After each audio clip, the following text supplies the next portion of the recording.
Hello viewers, I doctor SVK Lal welcome you all in my YouTube channel. मेरे YouTube channel में आपका बहुत बहुत स्वागत है।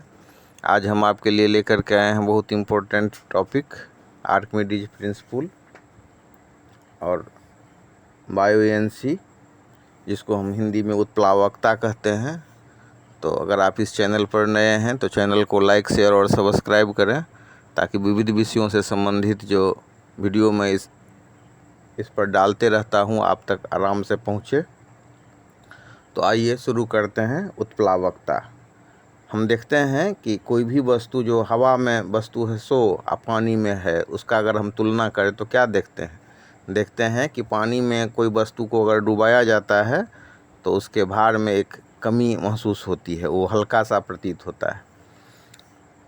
तो ऐसा क्यों होता है, इस पर हमने गौर किया है कभी क्या? अगर हम इसको गौर करते हैं तो हम समझ सकते हैं कि the object appear to be less heavy when submerged in water than they are in air. So whenever we are seeing any object, whenever we are observing some object that is in the water, we are finding that it is lighter than than a object which is in the air. The same object which is in the air is appear to be heavier than that of that very object which is in the water. So the object appear to be less heavy when submerged in water than they are in the air.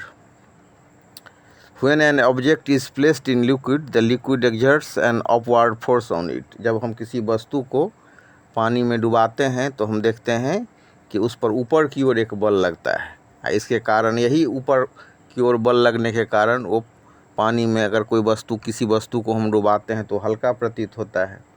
कुआं से पानी निकालते समय हम देखते हैं कि जब वो बाल्टी भरी पानी के अंदर है तो थोड़ी सी हल्की है, और जब उसको हम बाहर पानी के सतह से ऊपर लाते हैं हवा में तो भारी सा महसूस होता है।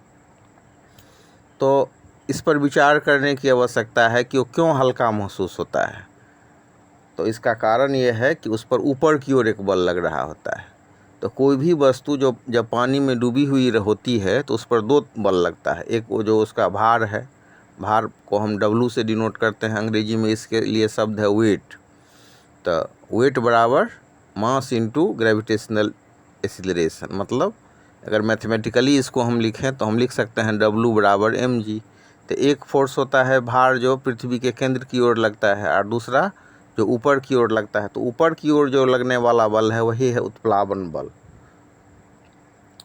और जो ऊपरमुखी बल, उस वस्तु पर ऊपरमुखी जो बल लगता है उस पर किसी वस्तु पर, तो ये ऊपरमुखी बल को उस वस्तु पर द्रव की उत्प्लावकता कहते हैं।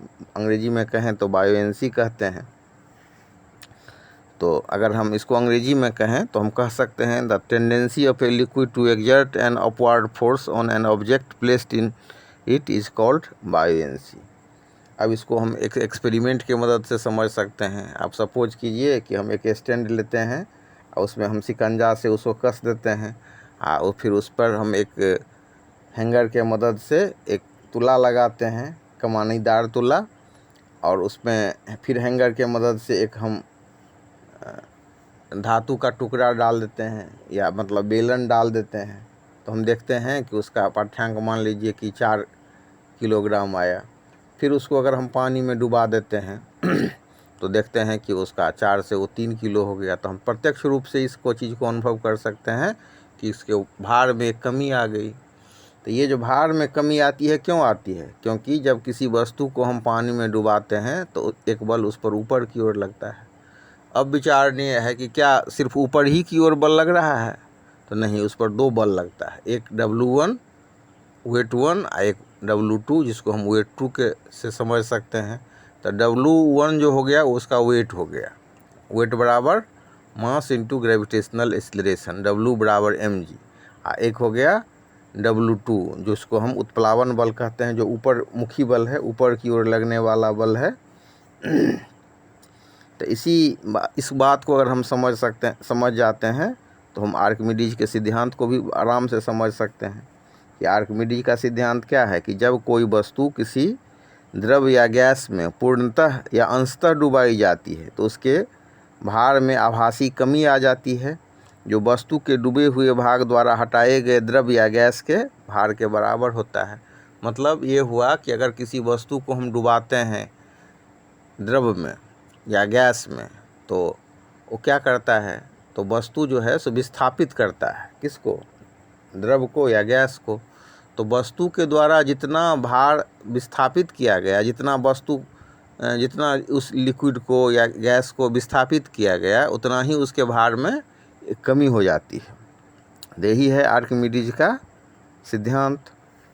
इसको हम बढ़िया से, अगर हम वेट 1 W1 को समझ लिए, W2 को समझ लिए, तो फिर हम आर्किमिडीज के सिद्धांत को भी बहुत आराम से समझ सकते हैं कि when an object is wholly immersed in a liquid और partially immersed in a liquid, it experiences a buoyant force or upthrust which is equal to the weight of the liquid displaced by the object। तो इसके लिए हम बढ़िया से पहले उत्प्लावकता को समझ लें, बायोएंसी को, फिर उत्प्लावन बल को समझ लें, तो उसके बाद हम आर्किमिडीज के सिद्धांत को समझ जाएंगे। और फिर उसके लिए एक एक्सपेरिमेंट है। एक्सपेरिमेंट क्या है कि हम इसमें एक्सपेरिमेंट के लिए हमको एक बेलनाकार बर्तन लेना होता है, एक धातु का बेलन लेना होता है, एक कमानीदार तुला लेते हैं। और फिर हम देख रहे हैं चित्र में जैसा हम चित्र बनाए हैं, इसी हिसाब से इसको हम अरेंज करते हैं। तो हम क्या करते हैं कि मतलब एक स्टैंड लेते हैं, स्टैंड के मदद से हम उसको छड़ को कस देते हैं, और फिर उसमें हम कमानीदार तुला लगाते हैं, और फिर उसमें जो हैंगर होता है, हुक, हैंगर के हुक के मदद से हम धातु के बेलन को लटका देते हैं कमानीदार तुला के नीचे। और ये जो बेलन है वो खोखला बेलन है, और उसके नीचे एक ठोस बेलन को लटका देते हैं। फिर हम देखते हैं उसका पाठ्यांक, तो कमानीदार जो तुला है उसके पाठ्यांक को नोट कर लेते हैं। मान लीजिए कि ये मतलब 4 किलो है। उसके बाद क्या करते हैं कि अब एक हम बर्तन में पानी लेते हैं, और लैब में बीकर इस्तेमाल करते हैं। आप देख सकते हैं ये बीकर है। तो बीकर में क्या करते हैं, उसको हम बेलन को डुबा देते हैं। तो बेलन में जो डुबाते हैं, तो डुबाने पर क्या होगा, पहले से पानी भरा हुआ है, तो बेलन के आयतन के बराबर पानी बह करके जो है एक बीकर में आ गया। अब बीकर में जो आ गया तो उस पानी को फिर हम जो खोखला बेलन है उसमें डाल देते हैं। खोखला बेलन में डालने पर हम देखते हैं कि फिर पाठ्यांक अपना पूर्व वाला पाठ्यांक पर वो आ जाता है। तो पहले जो 4 था, पानी निकला मान लीजिए 1 किलो, तो 3 किलो हो गया उसका वज़न। तो 3 किलो डुबाने पर उसका जो पाठ्यांक है वो 3 किलो हो गया। फिर वो 1 किलो पानी को अगर हम खोखला बेलन में डाल देते हैं तो फिर वो 4 किलो हो जाता है। तो इसका मतलब क्या हुआ, इसका मतलब हुआ कि भार में जितनी आभासी कमी हुई थी वो कमी वस्तु के द्वारा जो विस्थापित पानी था उसके बराबर था। तो यही है आर्किमिडीज प्रिंसिपल कि जब हम किसी वस्तु को द्रव या गैस में पूर्णतः या अंशतः डुबाते हैं तो उसके भार में एक आभासी कमी आ जाती है, और वो जो आभासी कमी होती है वो वस्तु के डूबे हुए भाग द्वारा हटाए गए द्रव या गैस के बराबर होता है। इसको हम बढ़िया से समझ सकते हैं कि when an object is wholly or partially immersed in a liquid, it experiences a buoyant force or upthrust which is equal to the weight of the liquid displaced by the object। मतलब हुआ कि buoyant force और upthrust acting on object is equal to weight of the liquid displaced by that object। इसको हम बढ़िया से समझ लें। इसको समझने के बाद अब हम फिर वस्तुओं के प्लवन पर चर्चा करेंगे। Floating of the object, how an object is floating, or how does an object float in the water or in the gases। तो इसको हम अगर बढ़िया से समझ लेते हैं तो फिर आर्किमिडीज के सिद्धांत को आराम से समझ सकते हैं। और इसी चीज़ को समझने के बाद इसी सिद्धांत पर वायुयान भी उड़ता है, जिस सिद्धांत पर जलयान उड़ता है। फर्क क्या होता है कि जलयान जब मतलब फ्लोटिंग करते रहता है सतह पर तो पानी को विस्थापित करता है, और वायुयान हवा को विस्थापित करता है। वो जो हम देख रहे हैं वायुयान को उड़ते हुए, वो कौन चीज़ में डूबा हुआ रहता है, वो कौन चीज़ पर उड़ रहा होता है, किसको विस्थापित करता है, तो हवा को विस्थापित करता है। और जलयान जो तैर रहा होता है वो किसको विस्थापित करता है, तो पानी को विस्थापित करता है। तो इसी सिद्धांत को, जो उत्प्लावकता का जो सिद्धांत है, तो उसका उपयोग करके जहाज और मतलब आदमी का तैरना, या जो प्लावी हिमशैल होता है, फ्लोटिंग जो आइस होता है, उसको हम समझ सकते हैं, उसके तैरने की घटना को हम समझ सकते हैं। तो इसमें 2-3 चीज़ को समझना ज़रूरी है। एक है कि डेंसिटी, कौन सा हम जानते हैं कि हर एक वस्तु का जो डेंसिटी होता है वो अलग अलग होता है। उतना ही बड़ा हम अगर रबर का गेंद लेते हैं, उतना ही वॉल्यूम का अगर हम लकड़ी का गेंद लेते हैं, उतना ही वॉल्यूम का अगर हम रबर का गेंद लेते हैं, उतना ही बड़ा अगर हम लोहा का गेंद लेते हैं, तो क्या देखते हैं कि लोहा का जो है वो ज़्यादा भारी है। तो इसका मतलब कि लकड़ी का और रबर का और लोहा का सबका घनत्व तो अलग अलग हुआ। तो इसी हिसाब से हम देखते हैं कि जो हल्की वस्तुएं होती हैं, कम घनत्व वाली वस्तुएं होती हैं, वो फ्लोटिंग करती हैं। तो इसी आधार पर फ्लोटिंग का भी प्रिंसिपल है, उसका केस है। एक केस है कि मतलब W1 is greater than W2, मतलब जब वस्तु का भार उसके द्वारा हटाए गए द्रव के भार से अधिक होता है तो वस्तु पर नीचे की ओर एक परिणामी बल लगेगा, और इसीलिए वस्तु द्रव में नीचे डूबती चली जाएगी। वस्तु का आयतन वस्तु द्वारा हटाए गए द्रव के आयतन के बराबर है। अतः हम देखते हैं कि किसी द्रव में वस्तु को डूबने के लिए वस्तु का घनत्व द्रव के घनत्व से अधिक होना चाहिए। अब यही कारण है कि लोहा पानी में डूब जाता है। अब इसी पर आधारित कुछ क्वेश्चन भी कभी कभी पूछता है कि लोहा का कील पानी में डूब जाता है लेकिन जहाज़ तैरता है क्यों। उसी कील को अगर हम कटोरी का रूप दे दें, बड़े से कील को पीट पीट करके, तो पानी में नहीं डूबेगा। क्यों? क्योंकि अगर कटोरी का रूप दे देंगे तो कटोरी के द्वारा विस्थापित जो पानी है वो कटोरी के भार से, कटोरी का जो भार है उससे ज़्यादा हो जाएगा। तो इसी सिद्धांत पर जहाज भी काम करता है। हम देखते हैं कि मतलब लोहे की सुई या कांटी पानी में डूब जाता है लेकिन जहाज तैरता है, तो लोहा का घनत्व तो पानी के घनत्व से ज़्यादा है तो डूब ही जाएगा ना। लेकिन जहाज, जब उसको हम पीट करके जहाज का रूप दे दें तो जहाज क्या करेगा, अपने भार से ज़्यादा पानी को विस्थापित करेगा। यही कारण है कि जहाज पानी में तैरेगा। फिर आदमी के तैरने की बात है, तो तैरना किसको कहते हैं, पहले इसको समझ लीजिए। जो मनुष्य के शरीर का घनत्व तो पानी के घनत्व से कम होता है, लेकिन उसके सिर का घनत्व तो पानी के घनत्व से अधिक होता है।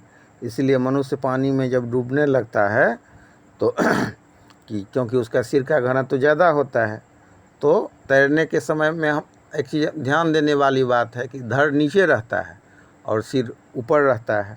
तो सिर जो ऊपर रहता है, पानी से बाहर रहता है, तो सिर को पानी से बाहर रख करके शरीर को गतिशील रखने की प्रक्रिया को हम तैरना कहते हैं। तैरने में हम क्या करते हैं कि सिर को पानी से बाहर रखते हैं और हाथ से हम पानी को विस्थापित करते हैं और फिर हम तैरते चले जाते हैं। तो पहला केस हो गया हमारा W1 is greater than W2। W1 क्या हो गया, तो वेट ऑफ द ऑब्जेक्ट, और W2 क्या हो गया कि ऊपर मुखी जो बल लग रहा है उस पर वो। तो इस कंडीशन में क्या होगा कि वस्तु डूब जाएगी। दूसरा कंडीशन है कि W1 is equal to W2, मतलब वस्तु का भार वस्तु के द्वारा हटाए गए द्रव के भार के बराबर हो, तो वस्तु पर परिणामी बल शून्य होगा। इसीलिए वस्तु द्रव में पूरी डूबती हुई प्लवन करेगी, डूब करके प्लवन करेगी, तैरती रहेगी। तो सेकेंड केस में जबकि W1 is equal to W2 इस कंडीशन को अगर हम लैंग्वेज में एक्सप्रेस करें तो हम कह सकते हैं कि द्रव में पूर्णतः डूबकर वस्तु के प्लवन करने के लिए वस्तु का घनत्व द्रव के घनत्व के बराबर होना चाहिए। अब तीसरा कंडीशन लीजिए, इसमें क्या होता है कि W1 is shorter than W2, मतलब ये वस्तु का जो भार है वो वस्तु के द्वारा हटाए गए द्रव के भार से कम है। तो इस कंडीशन में क्या होगा कि द्रव में अंशतः डूब करके वस्तु प्लवन करती रहेगी, मतलब द्रव में अंशतः डूबकर वस्तु के प्लवन करने के लिए, फ्लोटिंग करने के लिए, तैरने के लिए वस्तु का घनत्व द्रव के घनत्व से कम होना चाहिए। तो इस हिसाब से 3 कंडीशन हो गया। एक कंडीशन हो गया W1 is equal to W1 is greater than W2, मतलब W1 बड़ा है W2 से, और दूसरा है W1 is equal to W2, और तीसरा हो गया W1 is shorter than W2। तो तीनों कंडीशन है। तो सबसे पहले इसमें जो समझने वाली बात है कि उत्प्लावकता, बायोएंसी, उत्प्लावन बल, जो ऊपर की ओर जो बल लगता है किसी वस्तु पर, और तीसरा आर्किमिडीज का सिद्धांत जो कहता है कि जब कोई वस्तु किसी द्रव या गैस में पूर्णतः या अंशतः डुबाई जाती है तो उसके भार में आभासी कमी आ जाती है, जो वस्तु के डूबे हुए भाग द्वारा हटाए गए द्रव या गैस के भार के बराबर होता है। तो उसी के लिए एक्सपेरिमेंट है, आप देख सकते हैं कि कैसे इसमें हम बेलनाकार बर्तन लेते हैं, धातु का बेलन लेते हैं, कमानीदार तुला के हुक से इसको लटकाते हैं, फिर उसको हम पानी में डुबाते हैं, और फिर पानी में डुबाते हैं तो फिर पानी जो बहकर के बीकर में आता है, फिर बीकर को खोखला बेलन में डाल देते हैं, फिर देखते हैं कि पुनः अपना पुराने पाठ्यांक पर आ गया। तो इस हिसाब से हम आर्किमिडीज के सिद्धांत को प्रूव कर सकते हैं। और उसके बाद हम लोगों ने सीखा वस्तुओं के प्लवन का केस, कि कैसे W1 is greater than W2, मतलब जो वस्तु का भार उसके द्वारा हटाए गए द्रव के भार से अधिक होगा तो वस्तु डूब जाएगी। और दूसरा हो गया W1 is equal to W2, अर्थात जब वस्तु का भार वस्तु के द्वारा हटाए गए द्रव के भार के बराबर हो। और तीसरा हो गया W1 is shorter than W2, मतलब जब वस्तु का भार उसके द्वारा हटाए गए द्रव के भार से कम हो तो इस कंडीशन में वस्तु अंशतः डूब करके प्लवन करेगी। अब इसके बाद इसको समझ लेने के बाद अब हम द्रव की उत्प्लावकता का जो कुछ उपयोग है उसको समझते हैं, कि कैसे जहाज़ तैरते रहती है पानी में, तो इसमें जो है लोहा का अगर कील है तो कील डूब जाएगा, और वही अगर लोहा का जहाज़ है तो नहीं डूबेगा। तो इसका कारण है कि जहाज़ के द्वारा जो विस्थापित पानी है वो जहाज़ के भार से ज़्यादा होगा।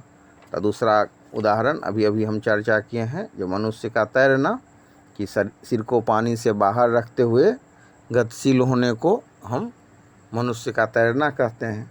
और तीसरा होता है कि मतलब प्लावी हिमशैल। तो अब हम प्लावी हिमशैल को समझेंगे। उससे पहले आप देखेंगे मनुष्य के जब तैरना स्विमिंग की बात होगी तो हम ये फील कर सकते हैं कि समुद्र का पानी का घनत्व चूँकि ज़्यादा होता है, तो ये नदी के जल में तैरने की तुलना में समुद्र में तैरना ज़्यादा आसान होता है। अब आइए थोड़ी सी चर्चा हम जो है प्लावी हिमशैल पर करते हैं। प्लावी मतलब होता है तैरने वाला, और हिमशैल मतलब होता है बर्फ़ का टुकड़ा। तो बहुत बड़ा बड़ा, अब मान लीजिए कि जितना बड़ा बड़ा ये घर होता है, बड़ा बड़ा हॉल होता है, उससे भी बड़ा बड़ा बर्फ़ का टुकड़ा समुद्र में तैरते रहता है। और ये तैरते जो रहता है टुकड़ा, तो उसका 11/12 भाग पानी के भीतर डूबा रहता है, 1/12वां भाग ही पानी के बाहर रहता है। अब चूँकि समुद्र के पानी का घनत्व तो साधारण पानी के घनत्व से अधिक होता है, इसीलिए समुद्र के पानी में बर्फ़ का और भी कम भाग पानी के भीतर रहता है। तो इसी के कारण कभी कभी हादसा भी हो जाती है। अभी 1912 में टाइटैनिक नाम का जहाज़ प्लावी हिमशैल से टकरा करके नष्ट हो गया था, और उस पर सवार हज़ारों लोगों की जान चली गई थी। तो ये हो गया प्लावी हिमशैल को समझना। तो प्लावी हिमशैल को आप समझिए, और जो तैरने का जो अनुप्रयोग है उसको हम लोगों ने समझ